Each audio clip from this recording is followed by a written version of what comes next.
Let's do something a little bit differently today. I've been thinking about the different kind of strategies that aren't very common, at the very least on the StarCraft 2 ladder. And one of the buildings that you don't see nearly as often as it probably should be played is going to be the Nydus Network. Now the only issue is that while I want to go ahead and rush up to a Nydus worm, I have no idea if this is going to work out, by the way.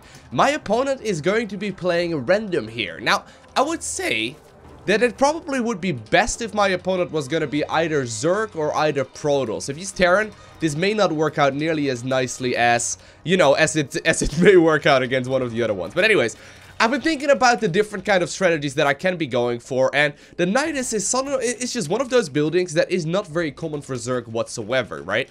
Like, usually when you do see the Nydus Network, it's going to be played after, for example, someone, you know, locks you into your main base. You can't really maneuver around nearly as nicely as you normally can, but I think with, you know, just standard default play, the best thing I'm going to be able to do, and to also get like a significant amount of units, is to rush it from 2 bases. Because obviously our main goal here is to still obtain the victory as well. And if I mess up in one way or another, I think going for a one base play is probably going to be the riskiest one. Alright, so I do now know that my opponent is going to indeed be Zerg. That's not all too bad for us. Could still be less than perfect, but here's the plan. I'm going to be making a ton of queens, and I'm going to also go ahead and probably, no, I was going to say maybe make a couple of spine cross. Probably focus on like an army based around queens and a bunch of roaches off of 2 bases. So I think that's going to be our best option. In Zerg versus Zerg, obviously most of the time, the opponent isn't going to always be scouting about their bases, and I don't see any kind of cheese coming in here. We also do see that second Overlord already hanging out on the map, which does indicate that he isn't rushing me. So, all things considered, we're actually in a pretty good spot. I'm gonna go ahead and get up my spine crawler here right from the beginning. I don't think I'm really going to need I wonder, should I go for a bailing nest as well? I think this may be best. Hold on, I need to be safe in the earlier stages, right? I'm going to be going ahead here and make a bailing... Actually, I'm going to make it in a natural. You get to the natural.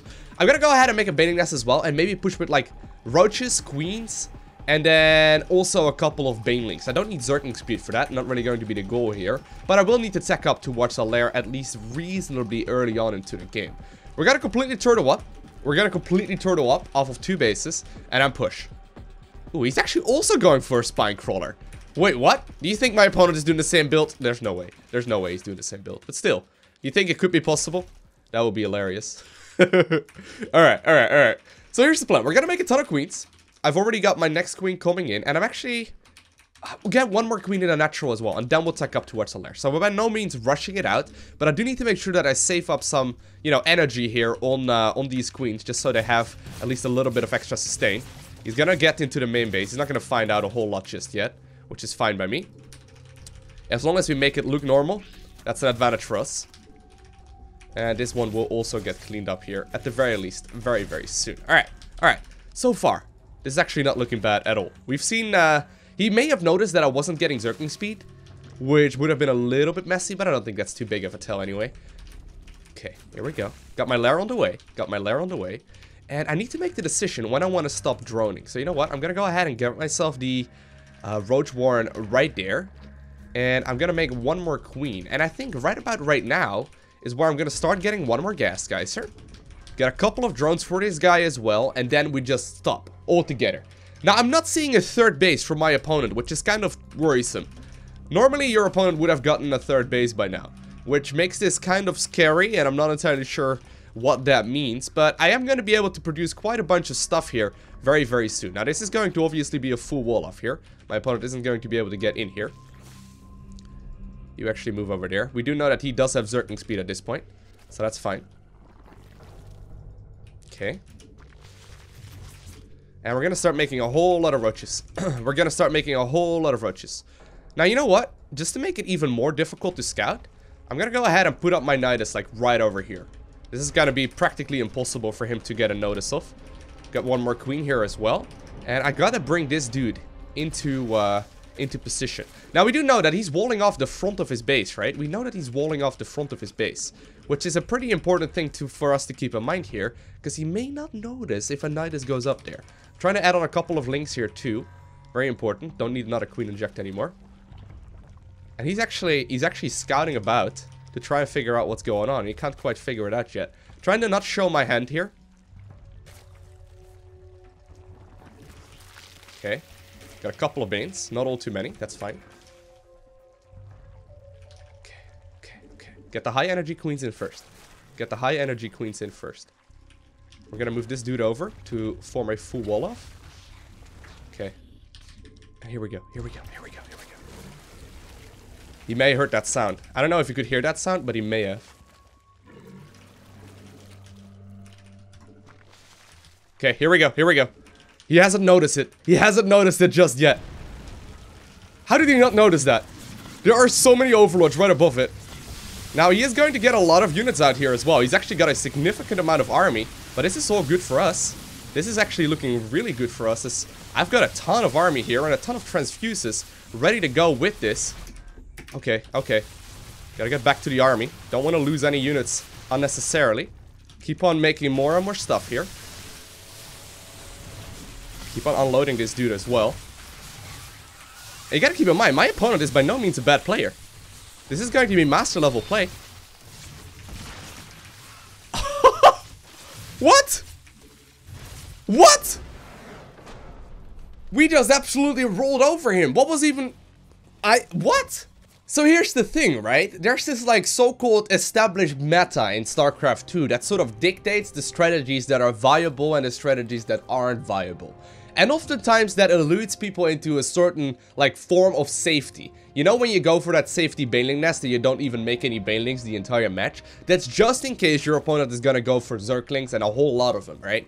Now, a lot of players start cutting corners and they start skipping out on that baneling nest once these strategies that is, you know, very common in Zerg for Zerg, I suppose, are switching to a army based around roaches, for example, right? People start cutting those corners out rather early. And because the Nydus is so extremely out of the question and not common to rush whatsoever, I mean, there was a time where it was relatively common, I suppose. It is one of those things that is completely out of meta and completely unexpected whatsoever. So in this particular match, my opponent was just playing a good old, I'm assuming here he's gonna go for a Evo chamber here very shortly. Yeah, there we go. We do see that Evo chamber go down. He's probably gonna get the lair going and everything. He just did not assume that I was going to be able to do a whole lot here whatsoever. As a matter of fact, he was scouting about very heavily. Look at that minimap vision. He knows everything. He knows when I'm going to be taking another base, and he was just scouting out my potential other third base location as well. That this build that I was going for just completely and utterly threw him off guard, and he did not expect this to be an option whatsoever. Now, another thing is that while there obviously would have been a chance that my opponent could stop this if he just simply had all of his units right on top of the Nydus as soon as it spawned, right? What this does show you is that there is a chance that queens are, you know, not valued nearly as nicely as they could have been. Because queens are extremely powerful. Like, I had a whole lot of transfuse there ready to go, and it kept my roaches alive for a significant amount of time. And we also happened to just push. He got that Evo chamber at a relatively standard timing. Although he got his third a little bit later, I suppose. But anyway, he could have had that. He had the resources to make one, so that's fine. But you can also see that this push is right before +1 missile was done. Even if we would have gotten it like a half minute earlier, it still would not have quite finished up just yet. So here's what I was doing, by the way, in the meantime at home. Is just simply rally toward that Nydus network to make sure that all, you know, reinforcing units would immediately get into that, and we could immediately run them back as well. But look at those transfuses going down, right?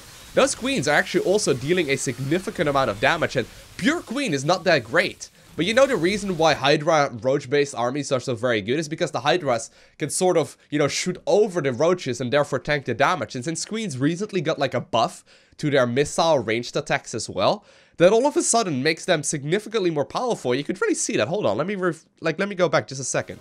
Yeah, you can clearly see that right here. The queens are just sort of in the back right here, not taking any damage themselves, because queens are not that tanky. I mean, they can take a little bit of damage, but they're not quite that tanky. But it's really the roaches that are eating all of the damage, while the queens are allowed, you know, to shoot over them. And it worked out brilliantly. I mean, we had a ton of stuff there. He obviously did, he did lose the queens there, so he missed out on a few injects, and therefore he started flooding quite heavily. But all things considered, this worked out significantly better than I thought it would have. So I guess this shows that sometimes the established meta in StarCraft 2 isn't all too stable, right? And while I'm sure that at the highest level of play, these kind of strategies will not work out, but there definitely is room in StarCraft to mess around with something that's unorthodox, and every now and then you might find yourself a victory as well. But anyways, if you are new to the channel, make sure you hit that like button down below, but also definitely make sure you subscribe so you get a notification as soon as I upload the next one, because there's going to be a ton more StarCraft 2 content coming your way. And while you are at it, make sure that you follow me on Twitter, Instagram, and Facebook as well. Links are down below in the description. And other than that, I want to thank you all for watching. Have an amazing day. Do not forget to smile, alright? And I will see you in the next one.